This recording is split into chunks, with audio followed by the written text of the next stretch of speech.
অনেক দিন পর একটা ভিডিও নিয়ে তোমাদের সামনে চলে এসেছি। এই ভিডিওটা দেখো, একটা কোকোপিট ব্লক আমি নিয়েছিলাম অনলাইন থেকে। এটা নিয়েছিলাম আমি সামন্ত গ্রিনস থেকে, যেটা নিয়েছিল আমার 120 টাকা। এই ব্লকটা কিন্তু 1 কেজির একটা ছিল। এটা কিভাবে ইউজ করতে হয় আজকে তোমাদেরকে আমি সেটাই দেখাবো। আশা করি অনেকে জানো, তবুও দেখে নাও।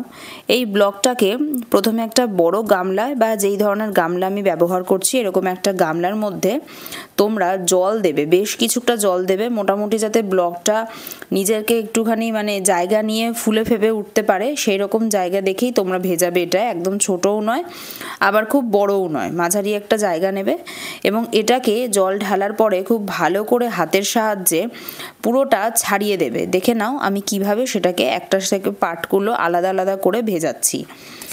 অনেকেই জানো না, কোকোপিট কিন্তু গাছের মাটির জন্য খুব ভালো একটা জিনিস, তবে এই রাফ কোকোপিটটা ইউজ করা যায় না।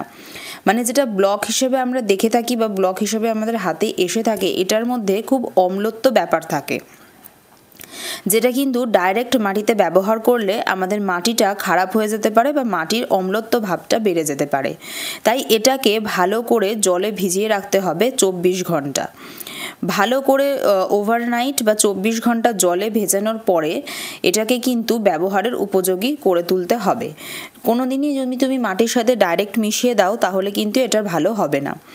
24 ঘন্টা পরে দেখে নাও যে কতটা সুন্দরভাবে ওটা ভিজে গেছে, এবং এটা কিন্তু একটু ধৈর্য ধরে সময় নিয়ে কাজটা করতে হবে, কারণ তোমরা ভিডিওটা যত তাড়াতাড়ি দেখেছো আমি কিন্তু কাজটা এত তাড়াতাড়িও করে উঠতে পারিনি।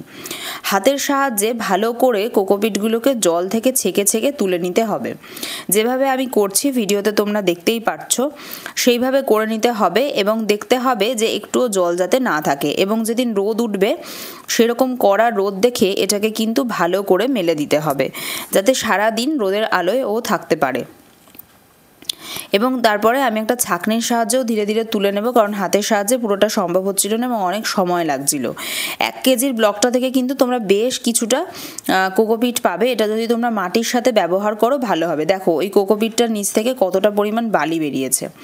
এগুলো তো স্বাভাবিক ব্যাপার, যেহেতু নারকেলের খোসা থেকে আসে, এগুলো বেরোনোটাই স্বাভাবিক ব্যাপার। ওই জন্যই বলেছিলাম যে এটা কিন্তু তোমরা একটুখানি জলে ভিজিয়ে ইউজ করতে হয় এটা, এবং এটা অল্প অল্প করে মাটির সাথে মিশিয়ে ইউজ করলে খুব ভালো ফল পাওয়া যায়। একদিন পরে আমি এটাকে পুরো সারাদিন ছাদে মেলে রাখার পরে দেখো কি সুন্দর একটা পোর্শন খুব ভালোভাবে শুকিয়ে গেছে। এটাকে তোমরা রিস্টোর করেও রাখতে পারো, একটা অন্য জায়গায় তোমরা স্টোর করে এটাকে রাখতে পারো এবং অল্প অল্প করে মাটির সাথে মিশিয়ে ব্যবহার করতে পারো।